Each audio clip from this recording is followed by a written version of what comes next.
어제 저녁에는 오후에 우리 집에서 같이 이렇게 좀 양육을 했던 요한이라고, 요한군이 지금 미국 군대에 가 있는데 걔가 한 2년 전에 결혼을 했어요. 그래서 지금 시애틀에 미군으로 근무하면서 시애틀에 살고 있는데, 그 결혼한 와이프가 달라스에 출장을 왔다가 저희를 방문을 했어요.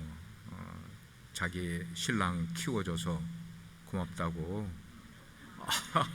그래서 아이고, 이거 참 요한이가 철들었구나. 철들었구나. 그렇게 했는데 달라스로 왔는데 오늘 아침에도 일부 예배에 예배를 드리고, 자기가 세미나 때문에 왔는데 일부 예배 때 예배를 꼭 드리고 세미나에 가고 싶다고 해서 우리 일부 예배 또 찾아왔어요. 그러고 보니까 더 예뻐 보여. 더 예뻐 보여. 그래서 이런 것이 우리가 인생에서 철이 들면은 하나씩 하나씩 하는 그런 모습이 아닌가 생각을 합니다. 그래서 여러분들도 자녀들을 교육하실 때 아마 그런 것들을 교육하는 것이 필요하리라고 생각을 해요. 우리가 어린 아이들을 이렇게 키우면서 누구나 가정에서 그런 경험들을 하셨을 거예요. 한 3살 정도 되면은 아이들에게 이렇게 사주는 것 가운데 세발 자전거를 사줘요. 어릴 때는 요 인형만 가지고 놀다가 3살쯤 되면 애들이 움직일 수 있으니까 세발 자전거를 사줘요. 그러면 아이들이 그 세발 자전거를 열심히 타고 놉니다. 그러다가 이제 1, 2년 자라게 되면은 아이들이 키도 자라고 자전거를 잘 타게 되면은 그 다음에는 아이들이 요구를 해요. 2발 자전거를 사달라고. 자기가 컸다 이거예요. 그러면 2발 자전거를 사주는데 어린 아이가 3발 타다가 2발을 갑자기 못 타요. 그러면 뒷바퀴에 보조 바퀴가 2개 조그만 것들이 달려있는, 그래서 이렇게 타도 잘 넘어지지 않을 만큼의 보조 바퀴가 있는 자전거를 타기 시작을 해요. 그걸 타고 이렇게 열심히 잘 놀다가 익숙해지면은 이제 자유자재로 커브도 돌고 마음껏 이렇게 타고 놀아요. 그러다가 어느 순간에 시간이 또 지나고 아이가 크게 되면은 그 2발 자전거의 보조 바퀴를 떼줘야 될 때가 있다고요. 늘 보조 바퀴를 가지고 타는 것과 보조 바퀴 없이 더 자유롭게 타는 것이 차이가 있기 때문에 떼줘야 될 때가 있어요. 그러면 이제 그거를 떼준 동시에 그냥 아이가 2발 자전거를 타라고 그냥 놔두는 게 아니라 아빠나 형이나가 뒤에서 이거 붙들어 주는 거예요. 그래도 또 넘어질 수 있으니까, 넘어지면 다치니까 붙들어줘. 꾸불꾸불 이렇게 붙들어줘. 그 다음에 이제 혼자 타도 얼마 동안은 옆에서 막 같이 쫓아가면서 이 아이가 넘어지면은 붙들어 주려고 쫓아가면서, 이렇게 아이는 자전거를 타고 넘어지기도 하고 또 거기서 더 익숙하게 훈련도 되고, 그러면서 자전거를 타고 커가는 것이 자연스러운 우리 자녀들의 커가는 모습이에요. 출애굽이라는 것은 이스라엘 역사에 아주 전무후무한 하나님의 은총의 사건이었었어요. 그 말은 그들이 출애굽을 계획을 한 것도 아니었고 하나님께 출애굽해달라고 요청한 것도 아니었는데, 하나님께서 그들에게 강권적으로 애굽의 노예의 삶을 살아가면서 신음하고 살아가던 이스라엘 백성들을 구해주었어요. 그러니까 노예의 삶이 마감이 되고 이제는 자유의 시대를 맞이하게 된 거야. 하나님의 일방적인 은총이 이스라엘 모든 백성들에게 임하게 된 것이었어요. 그렇게 해서 출애굽에서 나왔어요. 홍해를 건넜어요. 그리고 이제 광야로 들어가서 광야를 다 지나가면은 가나안 땅에 가게 되는데, 그 광야를 지나가는 길이 아주 견디기가 힘든 고난과 역경의 연속이 계속 오는 거야. 시험의 과정인 거예요. 그 광야를 지나갈 때 가장 심각한 문제는 다른 것보다도 식량의 문제였어요. 먹는 것의 문제였단 말이에요. 이 먹는 문제는 우리가 인간이 죽느냐 사느냐의 기로에 처할 수가 있는 아주 중요한 것이 바로 생존과 연관된 문제가 식량의 문제였어요. 이 생존과 관련된 바로 그 식량의 문제에 맞닥뜨리게 됐어요. 이제 출애굽을 해서 몇 개월 광야로 들어와 살다가 보니까 그들이 먹을 것이 없어지게 되니까 자기들을 지금까지 인도하셨던 하나님을 그들이 의심하게 되는 거예요. 불신하게 되는 거예요. 불신하게 되니까 자기들 마음속에서 하나님께 대하여 컴플레인, 불평이 나오기 시작을 하게 되는 거예요. 자, 이런 이스라엘 백성들을 이끌고 가고 있는 모세는 사실 그 리더십을 발휘하는 것이 쉽지가 않은 그런 상황인 것을 우리는 이해를 하게 돼요. 자, 그들이 출애굽에서 광야에 나온 지 수개월이 지났습니다. 수개월이 지나는 동안에 먹을 것이 없고 마실 물이 힘들어지게 되니까 백성들이 모세와 아론, 그들의 지도자인 그 사람들을 원망을 하는데, 사실은 모세를 향하여 원망한 것보다는 하나님을 향하여 원망을 한 거예요. 그 원망의 요지는 그거예요. 속으로 하는 거야. 따뜻한 밥이 먹고 싶다 이거예요. 고깃국, 그 국물이 먹고 싶다는 거예요. 여러분, 사람이 먹을 것이 없을 때에 밥이 먹고 싶고 고깃국이 생각이 나는 거, 그거 당연한 일 아니겠어요?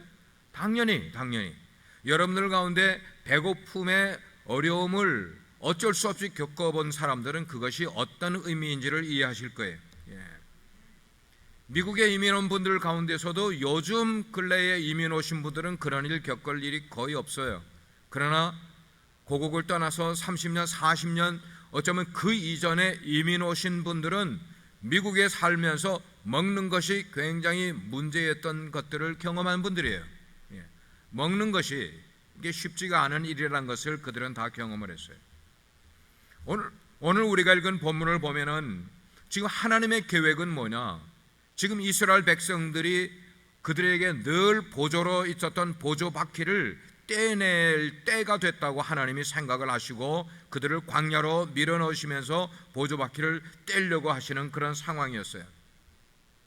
광야로 나왔어요. 지난 6개월 동안 광야를 행진해 왔지만 앞으로 계속해서 그들의 생존을 하나님께 의존하기 위해서는 너희들이 믿음의 발걸음을 디디지 않으면 앞으로 남은 광야의 길을 다 건너서 가나안에 들어가기 어려울 것이다. 너희들이 걸어가는 하루하루의 일과를 믿음의 발걸음을 걸어야만 될 것이다 라고 하나님은 생각을 하셨는데, 가만 당신의 백성을 출애굽시켜 놓고 보니까 그들이 믿음의 발걸음을 내디딜 준비가 전혀 되지 않은 것을 하나님이 아시게 됐어요. 믿음의 발걸음을 디디지 못하고 있는 모습을 보게 된 거예요. 우리가 신앙의 삶을 살아갈 때 그 신앙의 삶이라는 것이 그와 똑같은 모습이라고 생각을 해요. 우리가 하나님을 알고 어느 시점이 되면은, 믿음의 생활을 하면서 어느 시점이 되면은 하나님께서 우리의 인생의 보조 역할을 해주던 보조 바퀴를 떼내려고 하실 때가 있게 된단 말이에요. 만약에 우리가 그걸 모른 채로 인생을 살아가면 왜 인생이 이렇게 자꾸만 넘어지냐? 왜 인생이 이렇게 자꾸만 힘들어지냐? 왜 이렇게 내 마음대로 가주지가 않느냐? 하나님이 우리의 인생에서 보조 바퀴를 떼셔야 될 때에는 당연히 떼시고 나서도 우리가 바른 길을 걸어갈 수 있어야만 되는데 우리가 그렇게 하지 못하게 될 때가 많이 있는 거예요. 그러니까 자꾸만 넘어지는 거예요. 생각해 볼 문제예요. 다시 말씀드리지만 우리에게 양식이라는 것은 인간 생존에 아주 불가결한, 아주 꼭 필요한 요소가 양식이에요. 그럴 때 하나님께서는 우리를 만드실 때 아무것도 먹지 않고도 살아갈 수 있는 존재로 만드시기 아니라 먹고 살아가게 만드셨어요. 때때로는 저도 그런 생각을 해요. 하나님이 왜 하루에 한 끼만 먹고 살게끔 만들지 않으시고 두 끼나 세 끼를 먹으며 살게끔 만드셨을까? 옛날에 아폴로 13호가 달나라 갈 때는 음식을 갖고 갈 수가 없어서 약을 가지고, 우리 인간에게 필요한 모든 바이타민 요소가 있는 약을 가지고 가면서 먹었는데 요즘은 우주인들이 우리가 먹는 식사를 갖고 가서 먹는데요.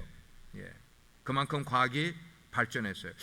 안 먹고 살면 될 수 있을 텐데 하나님은 우리를 음식을 먹고 살게끔 만들어 놓으셨단 말이에요.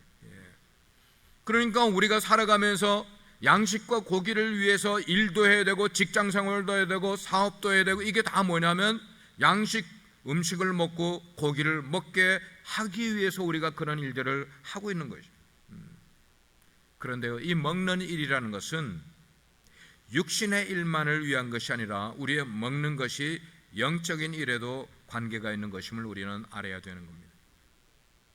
광야에서 이스라엘 백성들이 먹은 그 만나는 육의 양식으로 주신 것이지만 육의 양식으로만 그들에게 허락한 것 아니라 동시에 하나님을 신뢰하는 인생을 살기 위한 훈련 도구로 양식을 하나님이 사용하신다는 거예요.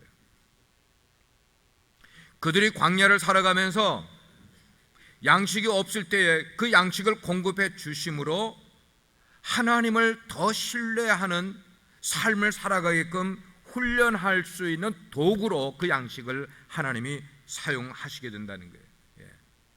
우리가 육의 양식을 먹는 것처럼 영의 양식도 때에 맞춰서 먹어야 돼요. 때에 맞춰서 기도도 해야 되고, 때에 맞춰서 하나님의 말씀도 읽어야 되고, 때에 맞춰서 우리가 예배에 나와서 때때로 예배도 드려야 되고, 때에 맞춰서 우리가 목장 모임으로 모일 때 그 목장으로 모이는 것, 이런 것들이 때때로 우리가 인생을 바쁘게 살아가다 보면은 무의미하게 생각될 때가 있어요.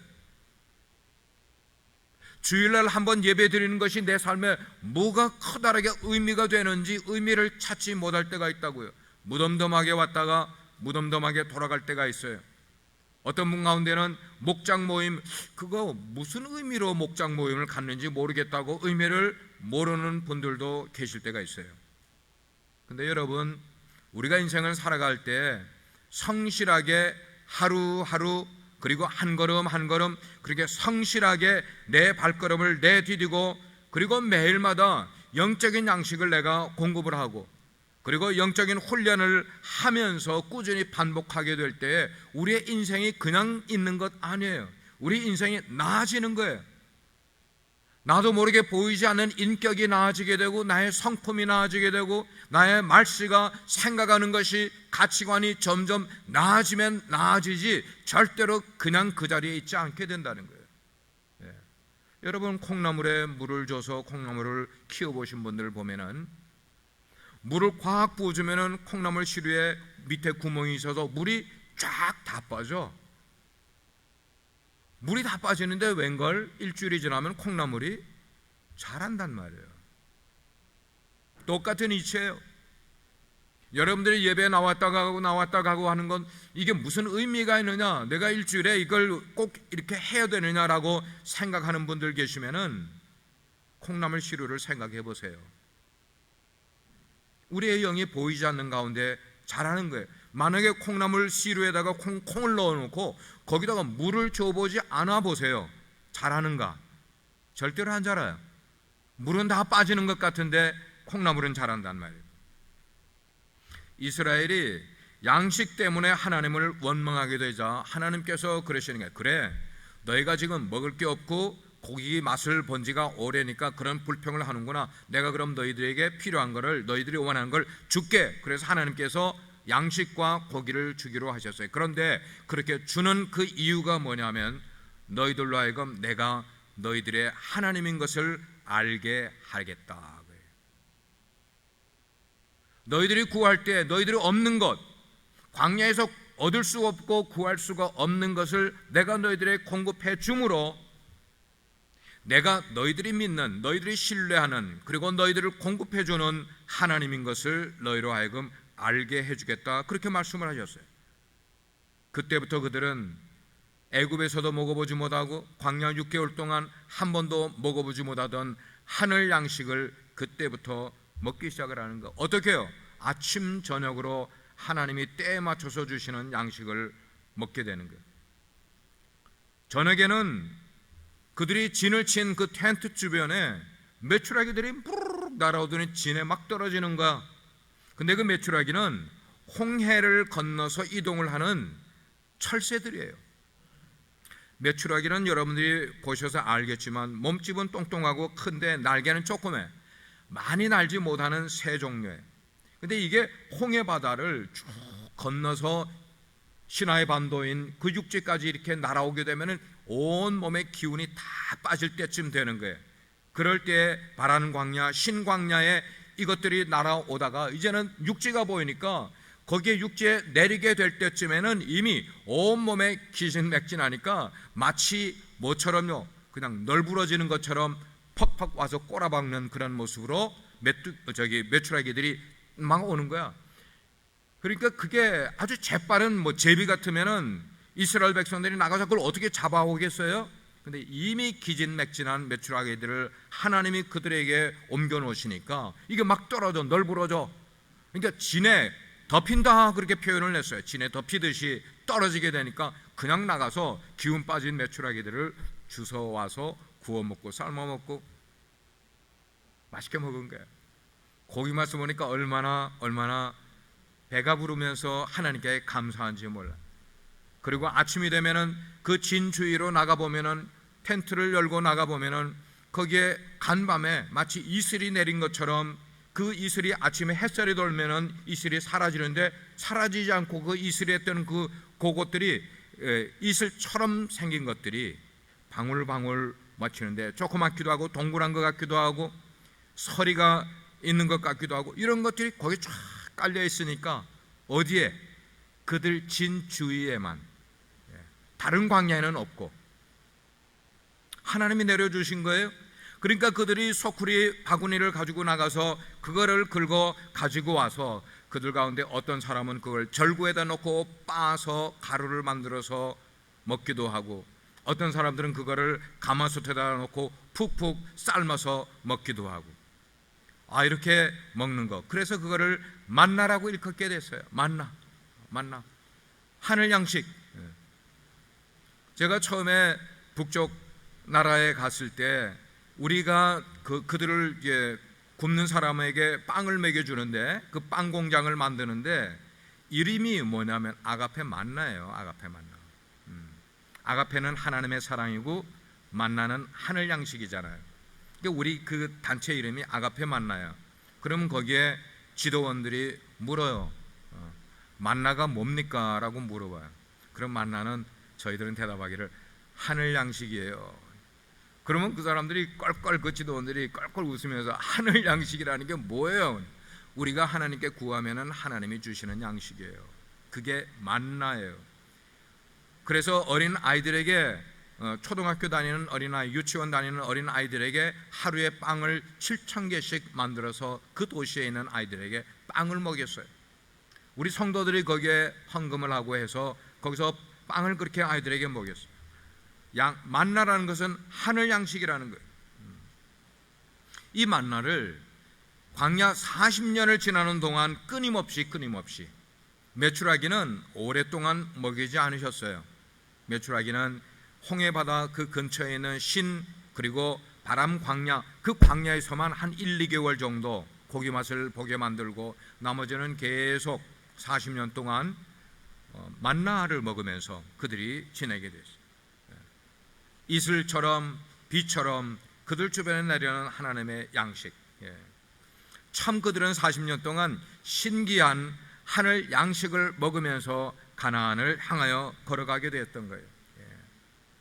하나님이 그들에게 이 만나를 허락해 주신 것은 그들이 지금 굶주리고 있는 그 굶주림만 채워주기 위해서 그런 것 아니었어요.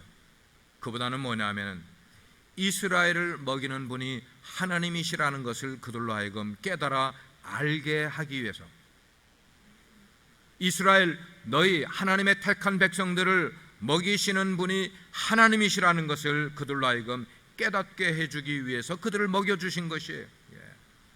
그렇기 때문에 그들이 우리가 먹을 것이 없을 때 하나님이 우리에게 먹여주셨다는 것을 그들이 깨닫고 고백을 할 때에 그들은 만나뿐만 아니고 먹는 것뿐만 아니고 광야를 지나면서 그들이 겪는 소소한 많은 일들, 먹어야 되고 또 전쟁해야 되고 이런 어려운 일들을 이겨낼 수 있고 승리할 수 있었던 것은 하나님을 신뢰하고 의뢰했기 때문에.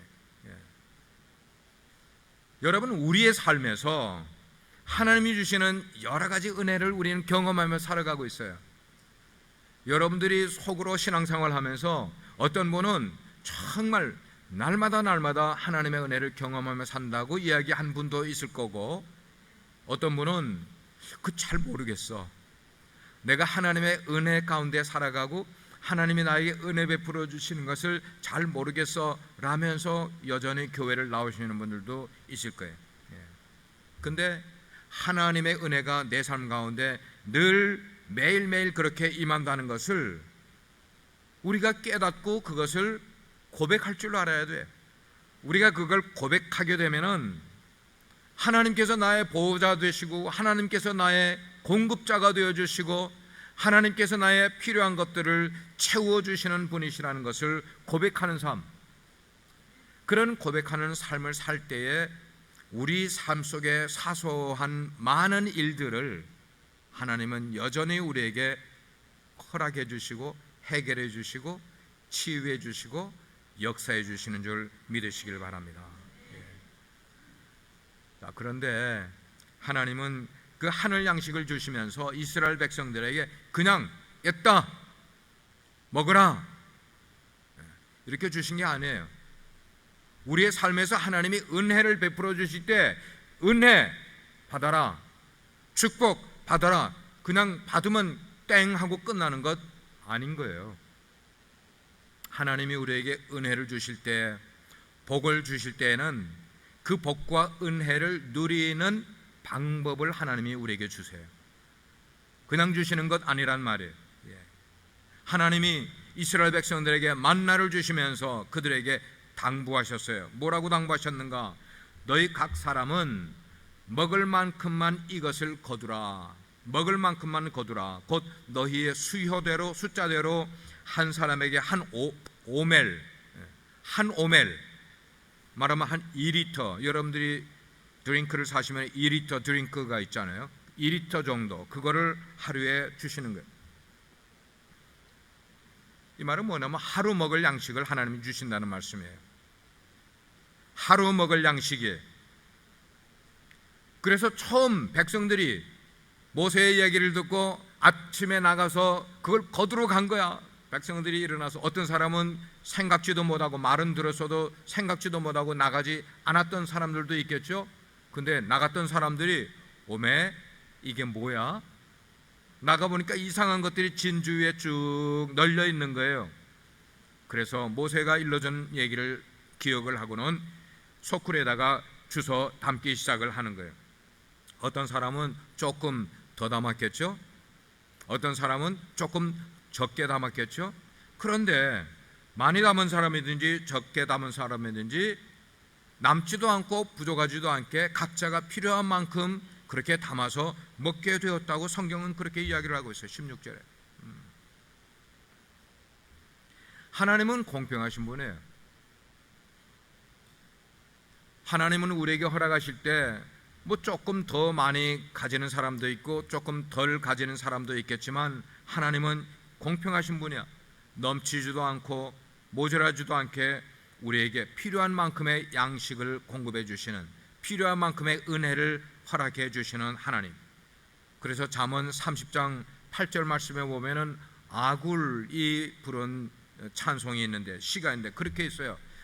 하나님이여 나를 가난하게도 마시옵고 부하게도 마옵시고 오직 필요한 양식으로 나를 먹이시옵소서 그랬어요.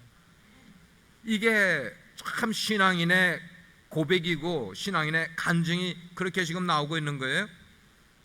하나님께서는 이스라엘 백성들에게 은혜를 베풀어 주셔서 그들이 지켜야 될 규칙을 그들에게 이야기를 하셨는데, 너희들은 그날 그 당일날 필요한 양식만 거두고 양식을 내일 아침 남을 것까지를 거두지 말라고 말씀하셨어요. 키워드는 그거예요. 하나님의 것은 하나님의 방법으로 누릴 줄 알아야 되는 거예요. 하나님의 것은 하나님의 방법으로 누릴 줄 알아야 돼. 이게 신앙이에요. 그렇지만 이스라엘 백성들을 보니까 잠깐의 배고픔이 해결이 됐어요. 어제도 거두어서 먹고 오늘도 거두어서 먹고 내일도 거두어서 먹었어요. 며칠을 먹다가 보니까 그들이 속에서 인간 본능으로 탐욕스러운 마음이 생기기 시작을 하는 거예요. 탐욕이 나오기 시작을 하는 거예요. 일용할 양식 주시는 것에 만족하지 못하고 분수에 넘치도록 끌어서 2인분, 3인분, 아니 5일치를 거두어 드리는 사람들이 생기기 시작을 하는 거예요. 안식일에는 나가서 거두지 말라 말씀하셨는데 안식일 날에도 일어나 소쿠리를 들고 거두러 나가는 사람도 생기게 됐어요. 음식을 많이 만들어 놓고 내일 거 모레 거까지 음식을 만들어 놓고 기다리는 사람들도 있었어요. 이렇게 욕심 부리는 사람들은 하나님의 규칙을 거역한 거예요. 하나님의 것을 하나님의 방법으로 써야, 하나님의 방법으로 누려야 되는데 그 약속하고 여분의 식량을 챙겨서 감춰두는 거야. 자기들 거기 속에다가 숨겨두는 거예요. 뭐 이 사람들만 그래요? 우리 살아가는 방법이 그렇다는 거예요. 결국 이것은 매일 일용할 양식을 주시는 하나님을 불신하기 때문에 그런 태도가 나왔다고 생각할 수가 있어요. 하나님을 불신했기 때문에, 하나님을 신뢰했다면 하나님이 내일도 양식을 주실 것을 믿는 신앙을 갖고 있었다면 내일 거를 준비하지 않아도 되는 거예요. 근데 하나님을 신뢰하지 못하니까 그런데 이게 왜 내립니까? 그들이 거두어 드렸어요. 많이 거두어 드렸어요. 남겨뒀어요. 숨겨둔 그런 음식들이 하루가 지나고 났는데 상해버린 거예요. 냄새가 나기 시작을 하는 거예요. 먹을 수가 없게 되는 거예요. 거기에 벌레가 생기는 거예요. 여러분, 이것은 만나라는 음식의 속성을 설명해 주는 것 아니에요. 내일이 돼 하루가 지나면은 만나는 썩어버린다, 이게 음식의 속성이 그런 게 아니야. 그것은 하나님을 신뢰하지 못하는 백성들에게 나리신 하나님의 징계의 모습이었어요. 하나님의 방법을, 하나님의 규례를, 하나님의 규칙을 잊어버리고 살아가는 사람들. 이렇게 만나에 벌레가 생기는 것처럼 우리가 오늘을 살아가게 될 때 하나님을 여전히 예배하면서도, 하나님께 기도하면서도 내가 기도한 것이나 내가 예배한 것들은 생각지 아니하고 하나님께 대하여 불신하는 것, 그 말은 뭐예요? 하나님이 주신 말씀대로 살아가지 아니하고 내 식으로 인생을 살아가게 되면은 우리 인생은 부패가 나오게 되고 파멸이 나오게 되고 어그러지는 일들이, 중국의 조선족들은 마사아진다 그래요. 마사아진다. 우리 인생이 마사아져 버려요. 부서져 버려요. 사랑하는 여러분, 하나님께 불순종하고 내 욕심대로 행동하게 되면은 그게 우리 머리 굴리는 거잖아요. 처음에는 일이 잘 되는 것 같죠. 처음에는 일이 잘 풀리는 것 같아요. 그렇지만 결국에는 내 인생에 손해를 보게 되는 것, 내 인생에 어려움을 겪게 되는 거예요. 그래서 빌립보서 4장 19절 말씀에는 그런 말씀이 나와 있어요. 하나님은 그리스도 예수 안에서 영광 가운데 그 풍성한 대로 우리가 쓸 것을 모두 채워주시는 분이시다. 하나님의 말씀에 우리 필요한 것을 채워주시는 하나님. 말씀을 들은 바로 이 시간, 저도 여러분들도 우리 속 깊은 곳에 무엇이 있는지를 한번 눈을 열어서 살펴보는 시간을 가져 보시길 바라요.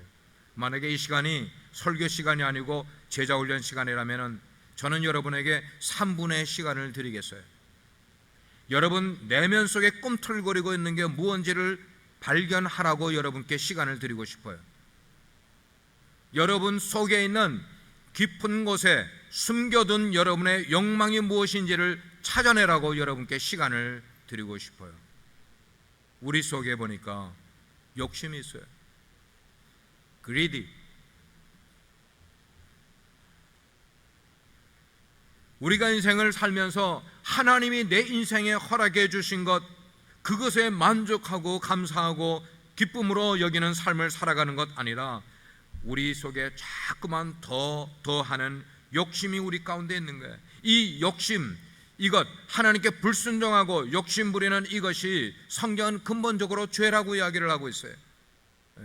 그러면 인생이 무너지는 것은 바로 그 순간부터 인생이 무너지기 시작을 하는 거예요. 언제부터요? 내 마음 가운데 욕심을 가지기 시작할 때부터 인생은 무너지기 시작해요. 어떤 일이 사람 보기에는 굉장히 지혜로운 방법 같아. 지혜로운 방법이라고 생각지 않으면 우리가 왜 그 일을 하겠어요? 해요. 근데 뒤에서 보면은 저건 아닌 것 같은데, 아닌 것 같은데 라고 생각이 드는데 그는 긴 것 같은데 라고 생각을 해서 자기 딴에는 지혜로운 것 같아서 그 일을 해요. 그렇지만 그것이 하나님의 뜻에 어긋나는 일이라면은 하나님께서는 그것을 축복하지 않으신다는 것을 우리는 알아야 돼요. 하나님의 뜻이 아니면 축복하시지 않으세요. 혹시 때에 따라서 채우시는 하나님의 은혜를 여러분의 삶 가운데 경험하신 적 있죠? 여러분 가운데 많이 체험하신 분들 계실 거예요. 그 일용할 그 은혜의 양식을 나만 누리는 삶을 살아가지 아니하고 내 주변에 힘들고 어려워하는 그 사람들을 위해서 내 것들을 나누며 살아갈 수 있다면 하나님은 계속해서 여러분들에게 하늘 복을, 하늘 양식을 채워주실 것이에요. 우리가 주기도문을 자주 암송하는 건 아니지만 그러나 주기도문을 암송할 때마다 그런 암송을 하잖아요. 오늘 우리에게 일용할 양식을 주옵소서. 오늘 우리에게 일용할 양식을 주옵소서. 일용할 양식을 주옵소서라고 기도는 했는데 내 삶은 일용할 양식으로 만족하지 않아. 웬일이에요?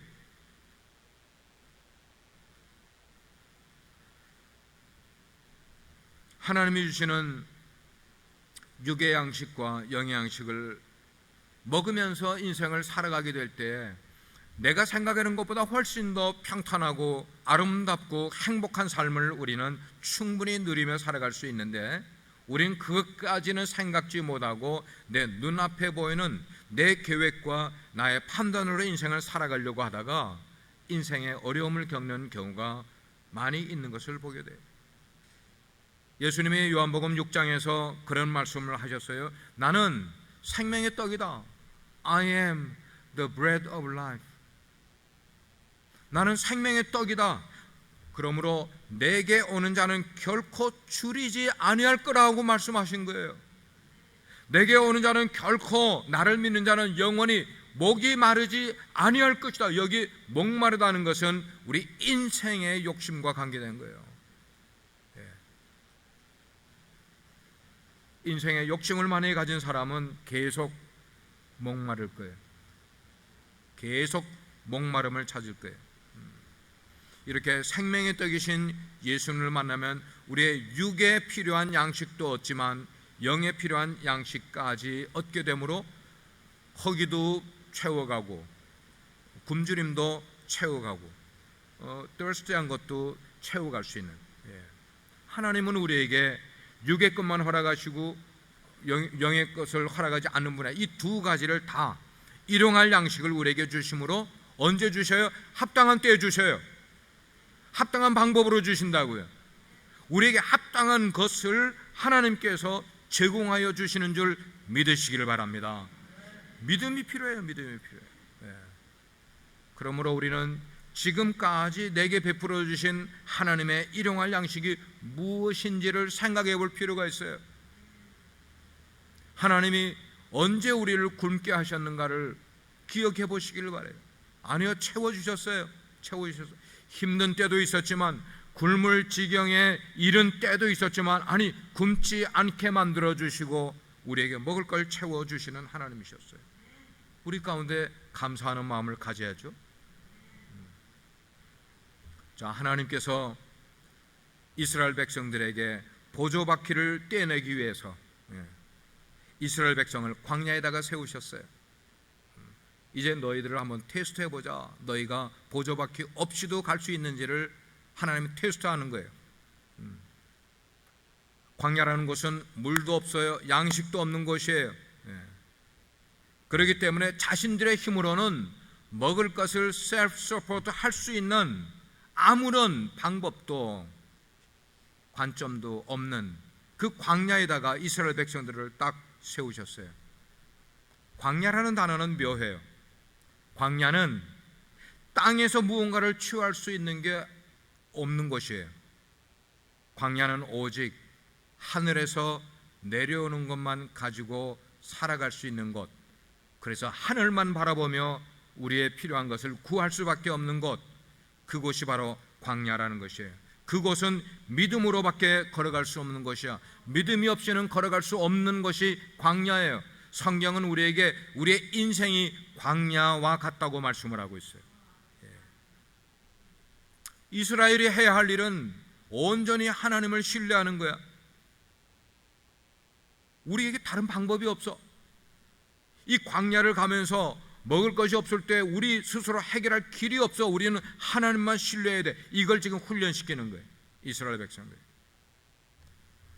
우리가 살면서 넉넉할 때는, 먹고 입고 하는 이런 것들이 넉넉할 때는 믿음을 지키기가 어렵지 않아요. 그러나 먹을 것이 없고 입을 것이 힘들고 내 쓸 것이 필요한데 쓰지 못하는 그런 어려운 때에 우리가 믿음을 지키는 것이 쉽지가 않음을 우리는 알고 있어요.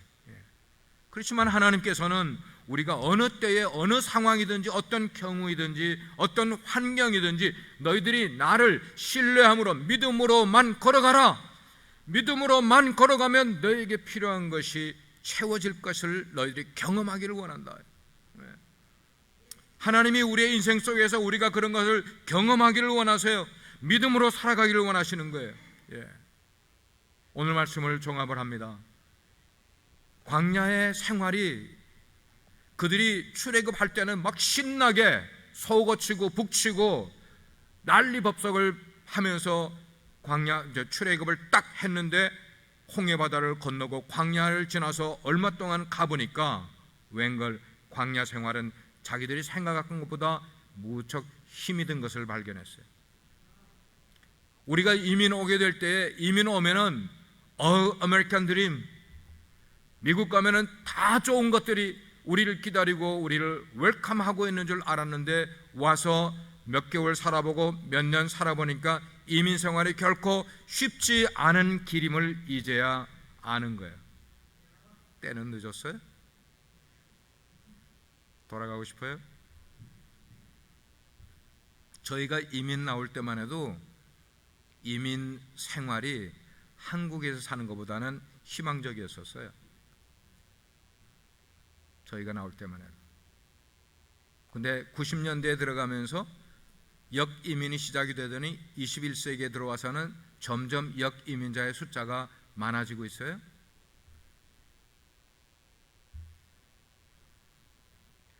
그들이 광야에 나오긴 했는데 출애굽에서 자유의 몸이 되긴 했었는데 그들 앞에 당장 생존의 문제가 들이닥친 거예요.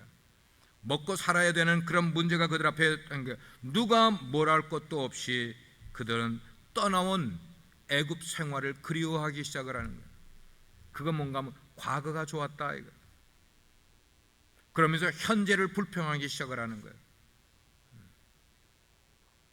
우리가 인생을 살아가는 방법 가운데 하나는, 지혜로운 방법 가운데 하나는 과거를 자꾸만 돌아보지 않고 살아가야 돼요. 과거에 내가 행복했던 거, 과거에 내가 잘 살았던 거, 과거에 우리가 누렸던 이런 것들을 생각하는 사람은 현재를 불행하게 살아갈 수밖에 없어요. 행복하게 못하게 살아가요. 그러나 오늘을 바라보고 그리고 미래를 생각하며 살아가는 사람은 오늘을 행복하게 살아가게 될 줄 믿습니다. 그랬어요. 그런 생존의, 이스라엘 백성들이 겪었던 생존의 시험이 오늘 우리에게 똑같이 닥치고 있는 것임을 우리는 기억해야 돼요. 한 번은 예수님이 광야에 나가셔서 40일 동안 금식을 하셨어요. 금식을 딱 끝내고 나서 예수님이 굉장히 굶주리게 되니까 누가 나타났어요? 사탄이 나타나서 영락없이 예수님을 시험을 하는 거예요. 마찬가지예요. 사탄은 우리가 이민 생활을 하면서 힘들게 되면은 우리에게 어떤 생각을 넣어주는가 하면 떡이 없으면 불행해진다는 생각을 우리 속에 넣어주는 거예요. 우리가 우리가 돈을 많이 벌지 못하면 우리는 불행한 것처럼 생각하는 사고방식을 사탄이 우리에게 넣어주고 있는 거예요. 거짓말이에요. 거짓말이에요. 인생은 돈이 많고 적은 것이 우리를 행복하고 불행하게 만드는 것 절대로 100번 절대로 아니에요. 우리가 잠깐 몇 번 설교를 통해 이야기를 했어요. 인생의 세계에서 행복 지수가 높은 나라들은 죄송하게도 전부 제3세계의 아프가니스탄, 파키스탄, 방글라데시 이런 지역에 사는 사람들이 행복 지수가 높아요. 대한민국은 행복 지수가 세계 나라 가운데 69위야. 미국은 49위고요.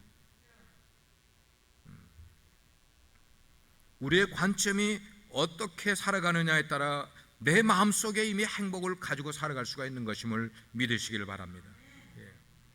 그래서 이스라엘 백성들도 출애굽의 은혜를 잊어버리고 하나님을 향해서 컴플레인을 했잖아요. 당장 먹을 게 없어지니까 그렇게 한 거예요. 예수님이 시험을 받으셨을 때에 사탄을 향하여서 예수님이 뭐라고 말씀하셨는가? 사람은 떡으로만 사는 것이 아니라, 그 말은 사람이란 존재는 떡에 의해서만, 떡으로 우리의 육체의 생명을 연장시키는 것으로만 사람이 살아가는 것이 아니고, 사람이란 존재는 무엇으로 살아간다? 하나님의 말씀으로 살아가는 존재라고 예수님 말씀하신 거예요. 그 말씀을 딱 하시고 나니까 사탄이 그냥 물러간 거예요. 예수님이 승리하신 거예요. 우리가 살아가는 삶 속에 여러 번 반복해서 똑같은 질문이 오고 있는데 우린 자꾸만 넘어지고 있어. 우리가 이민생활에서 겪는 일들, 영적인 굶주림을 겪고 있어요. 아니, 광야의 굶주림을 겪고 있고, 광야의 아픔을 겪고 있고, 광야의 상처를 겪고 있고, 광야의 절망을 겪으면서 우리가 인생을 살아가고 있어요. 가정들이 저녁에 잠자리에 들게 될 때 평안하게 기쁨으로 잠자리에 들어야 될 텐데 근심하고 걱정하고 내일을 염려하면서 살아가고 있는 이민 가정들이 얼마나 많은지 몰라요. 이런 광야의 상황에서 우리가 사탄의 시험을 받을 수밖에 없는 거야. 우리가 그런 것을, 연약함을 노출하지 않으면 사탄이 우리를 시험하지 않을 거예요. 자, 그럴 때에 우리가 의지하고 우리가 찾아야 될 분이 누군가? 오직 Jesus Christ. Only Jesus Christ. 우리 예수님을 찾아야 되는 거예요. 예수님은 경영의 대가세요. 예수님은 오늘날 NBA 한 사람보다 훨씬 인생을 경영을 잘하시는 분이세요. 예수님은 모든 창고를 소유하고 계신 분이세요. 그 소유에는 의류만 아니요, 음식만 아니요, 우리의 꿈도 소유하고 계시고요, 우리의 건강도 소유하고 계시고, 우리의 필요한 모든 창고를 다 소유하고 계신 분이 바로 예수님이신 걸 우리는 깨달아야 돼요. 그러므로 오직 그분만이 우리에게 필요한 일용할 양식을 주시고, 우리 인생에 필요한 치유를 허락해 주시고, 우리 인생에 필요한 평안을 공급해 주실 수 있는 분이심을 믿으시길 바랍니다. 그분을 믿으면서 우리 인생길을 한번 걸어가 보세요. 우리 비소 성도 여러분, 그분을 믿으면서 여러분에게 주어진 인생길을 걸어가 보십시오. 그 결과로 주님께서 주시는 하늘 양식을 여러분의 매일매일 삶 속에서 경험하시면서 이 광야 같은 세상을 낙심하지 말고 절망하지 말고 대신 꿋꿋하게, 씩씩하게, 담대하게 살아가는 여러분 되기를 주의 이름으로 축원합니다. 기도하시겠습니다.